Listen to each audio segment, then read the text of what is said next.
yeah. So this is going to be the first entry in a YouTube exercise library.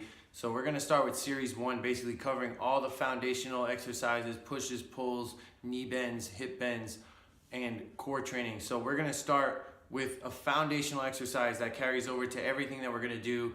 Probably everybody's done it before, and it's the front plank. So there's a lot of things that I see done wrong when people come to set up a front plank. So I'm gonna take you from the setup all the way through the execution and then cover some things that I'll commonly see done wrong. So I got my man Nate Dogg here today. He's gonna be my little test dummy as I show you guys what's going on. So when I have people start with a front plank, we're gonna start from the bottoms up rather than top to bottom. So I'm gonna have Nate set up with his elbows directly underneath his shoulders. He's gonna get his palms flat onto the ground to get good feedback. And then essentially I want him to bridge his hips up into a good position.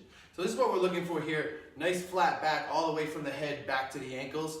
So some things I'll see commonly done wrong is the head up looking ahead of you with the neck and extension, which can have a bad effect on here. So I'm gonna cue him to make a double chin and pack that neck down. Sometimes I'll see the shoulders pulled back a little bit too much and like touching each other. So I'm just gonna cue him to push the ground away to spread the shoulder blades apart there. But the biggest one I'll probably see is the low back and a lot of extension. So people are gonna be hanging out on that low back. So what I don't want here is to be bracing on here. We want to use the abdominals. So I'm going to cue him to pull that belt line up into his belly button to set up here. And the other one is if the people set up with the hips way high here, usually I'm just going to guide them into a position where I want them to be to start, and then they can get better feedback from that point on. So the plank is a great exercise, you can relax, for a number of different reasons.